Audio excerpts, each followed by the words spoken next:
C'est ridicule de chez ridicule. Je commence à être tanné. Bien honnêtement, je commence à être tanné parce que c'est ridicule.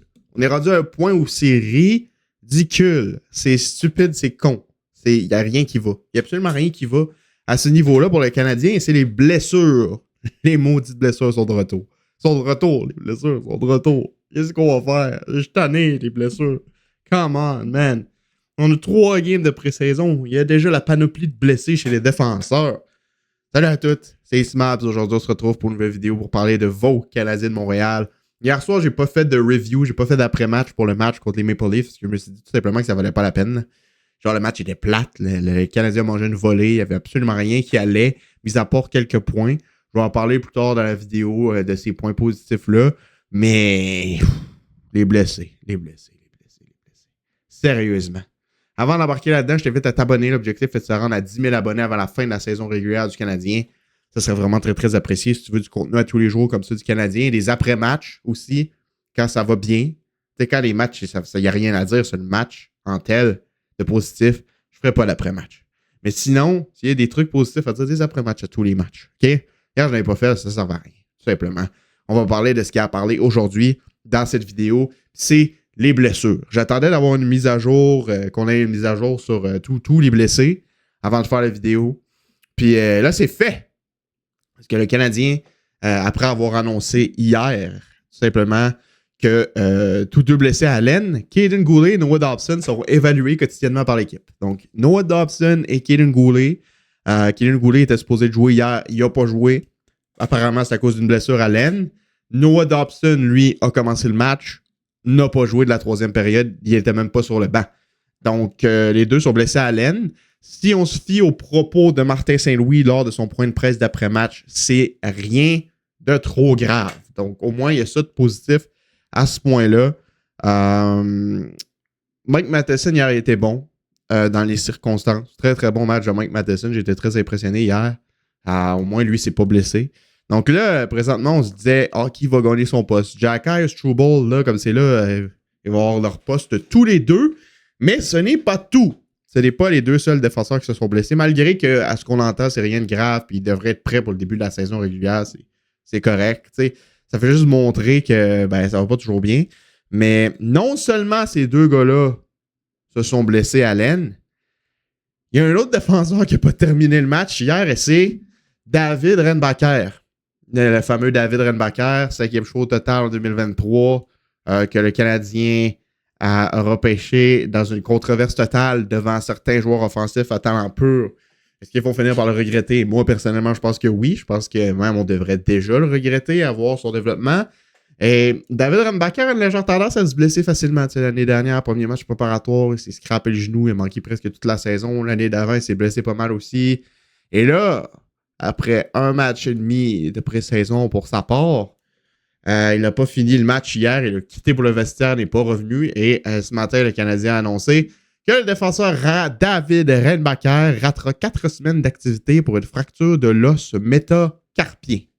Et oui, vous pouvez le voir ici. Le défenseur David Renbacker, fractus de l'os métacarpien, ratera 4 semaines d'activité. Il n'y a absolument rien qui va. Il n'y a absolument rien qui va pour le cher David Renbacker. C'est, à un point, c'est plus de la malchance. Là. Moi, il y a un point où je pense que c'est plus de la malchance. Là. Il y a un point où c'est tout simplement plus de la malchance. C'est comment c'est possible d'être blessé autant en aussi peu de temps de jeu. T'sais. Je veux dire, même quand il jouait à Laval, il ratait beaucoup de matchs. Journée de traitement, il tenait à l'écart jour le jour. J'ai l'impression qu'il jouait un match, il se blesse. Un match, il se blesse.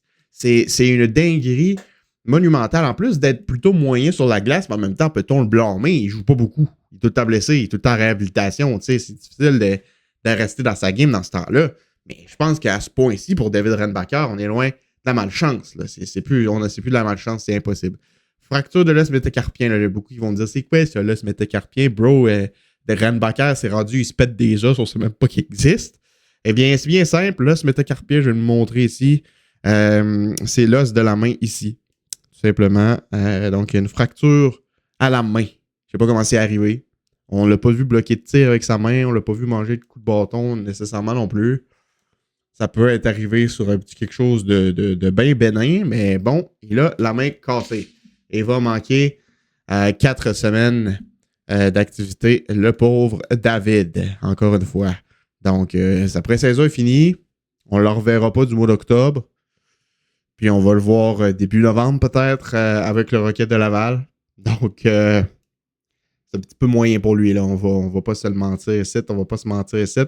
C'est moyen pour le pauvre David. Mais là, pourquoi je dis que c'est plus de la malchance à ce point-là? Tu sais, je veux dire, à un moment ou à un autre, comme athlète professionnel, tu vas avoir des blessures, ça c'est sûr et certain. Il y a des joueurs qui ont des blessures plus graves que d'autres moins graves. Il y en a qui sont chanceux et qui n'ont pas de grosses blessures dans leur carrière. Mais à un moment ou à un autre, que tu joues blessé ou pas, tu vas avoir des blessures en tant que joueur professionnel dans ta carrière. Le problème est que certains joueurs ont tendance à être blessés plus souvent que d'autres. C'est pourquoi? Pourquoi? On a un gars comme Nick Suzuki, par exemple, il fait le même sport. Il joue dans la même équipe, avec le même medical staff, avec le même staff, avec les mêmes physios, tout est pareil. Sauf que Nick Suzuki est rarement blessé puis il manque pas souvent de matchs. Sauf que tu as d'autres gars dans l'équipe, Kaelin Goulet, Reinbacher, qui manque énormément de matchs. Et surtout Reinbacher. Goulet, je peux comprendre, il joue dur, il bloque des tirs, il va dans les zones difficiles. Fait que c'est un peu normal qu'il se blesse. T'sais. Lui, je peux me dire que c'est basé autour de son style de jeu, puis de comment il évolue sur la patinoire en se mettant dans des situations qui sont propices à être blessé. T'sais, un gars comme Suzuki, lui, par exemple, il va éviter ces situations-là avec son jeu intelligent. Sauf que David Reinbacher, on dirait, je le vois pas impliqué dans les jeux physiques. Je le vois pas nécessairement jouer physiquement non plus. Je le vois pas tant bloqué de tir. Il est pas autant impliqué dans la game physique et dans des situations risquées comme certains gars qui sont souvent blessés, comme Kaelin Goulet, par exemple. Fait que je me dis, pourquoi est-ce qu'il se blesse tout le temps avec aussi peu de temps de jeu? L'année passée, il a joué quoi, 15 secondes, il s'est blessé. Le match a commencé, il a reculé, il s'est blessé. Hier, on s'est même pas rendu compte comment il s'est blessé, tellement il s'est blessé pour pas grand-chose. Puis c'était après un match et demi. Il y a 2 ans, il s'est blessé maintes et maintes reprises avec son équipe en Europe. Il est tout le temps blessé. Tout le temps blessé.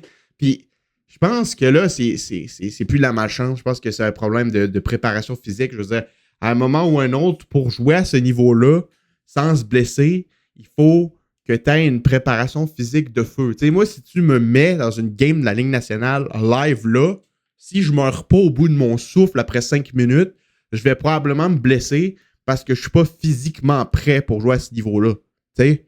Puis là, tu vas me dire, ouais, mais David Reinbacher est beaucoup plus en forme que toi. Oui, certes. À un certain niveau, David Reinbacher est plus en forme que moi. Puis il doit être très, très en forme. Mais ce que je dis, c'est que pour la Ligue nationale, il faut que tu sois plus que juste en forme. Tu comprends? Il faut que tu sois en shape. Il faut que tu sois top notch. Il faut que tu sois irréprochable sur ta forme physique. Puis à le regarder, je trouve qu'il a l'air frêle. Je trouve qu'il n'a pas l'air bien dans son corps. Je trouve qu'il a l'air un petit peu mou, tu sais, comme du spaghetti, tu sais. Genre, hier, je l'ai vu recevoir une passe. Presque perdre l'équilibre à recevoir une passe. Ça, c'est pas normal pour un athlète professionnel. Moi, je pense que le problème avec David Reinbacher, c'est que son corps n'est pas adapté pour jouer à ce niveau-là. Puis il faut qu'il travaille là-dessus. Tu sais, ça, c'est quelque chose qui se travaille. Au gym, tu fais du renforcement musculaire avec un physio, avec quelqu'un qui s'y connaît, qui peut te dire quoi renforcer pour mieux préparer ton corps à éviter les blessures, à renforcer son corps. Là, le problème, je pense, avec Reinbacher, c'est que son corps est physiquement pas prêt et qu'il ne le prépare pas assez bien pour jouer à ce niveau-là. Ce qui fait en sorte qu'il est souvent blessé. Moi, je pense que les blessures, oui, à un certain point, c'est de la malchance pour certains. Sauf que quand c'est aussi répétitif, dans un temps de jeu minime, tu joues un peu, tu te blesses, tu joues un peu, tu te blesses, tu joues un peu, tu te blesses, tu joues un peu, tu te blesses. Je pense qu'à ce point-là, c'est plus de la malchance, mais tout simplement un petit peu de manque de préparation physique. Je pense que David Reinbacher, il faut qu'il se concentre sur prendre un petit peu de masse, un petit peu de muscle, puis renforcer les zones qu'il a besoin de renforcer, parce que là, ça fait aucun sens. Ça fait aucun sens, là. Ça fait vraiment aucun sens. Je suis pas médecin, je suis pas physio, je suis rien. Mais, come on. jouer un match à chaque fois puis se blesser, j'ai l'impression que c'est ça. Là, pour lui, c'est vraiment pas normal. C'est pas normal. Puis en plus, sur la glace, il a pas l'air convaincant. Il a l'air mou. Il a pas l'air... On dirait, genre, son corps, il veut pas suivre ce qu'il fait, genre. On dirait c'est trop long, genre. Je sais pas comment l'expliquer, là, mais vous comprenez sûrement ce que je veux dire, là, mais il y a rien qui va. Il y a absolument rien qui va, puis c'est pas bon signe. Honnêtement, là, c'est pas bon signe. Fais juste imaginer ce gars-là jouer en série. Il t'offre pas un match, là. Il casse en deux, là. Il faut qu'il y aille. Il faut qu'il se prépare mieux physiquement. Il faut qu'il prenne la masse. Il faut qu'il prenne du... Il faut qu'il s'adapte à son corps. Moi, je pense que c'est ça le problème de base pour Renbacker. Non seulement pour comment il joue sur la patinoire, puis pour son problème de blessure. Mis à part les blessures, il y a eu d'autres points négatifs dans le match d'hier. Les gardiens n'étaient pas fous. Après, est-ce qu'on peut les blâmer? La défense était médiocre. J'ai été déçu offensivement par tous les trios. Je veux dire, en même temps, on peut-tu vraiment blâmer le trio de Suzuki, Caulfield, Slafkovsky de pas trop se forcer dans un match pré-saison contre les Leafs qui ont envoyé leur équipe à HL? Non. Tu sais, après tout, c'est pour se dégourdir les jambes. Kirby Dach, bien joué. Pour vrai, j'ai été très, très étonné de Kirby Dach. C'est un des seuls points positifs de ce match-là. Comparativement à l'année dernière, il a l'air beaucoup plus à l'aise avec son genou. Il patine beaucoup plus vite, beaucoup plus fluide. J'ai l'impression qu'il a fait de la préparation mentale aussi. Il est plus... il évite moins aller au contact, ce qui me fait signe qu'il a moins peur de se reblesser et qu'il a plus confiance en son genou. Donc, pour Kirby Dach, jouer du positif, premier match, c'est sûr qu'il y avait de la rouille, mais il a fait des belles choses.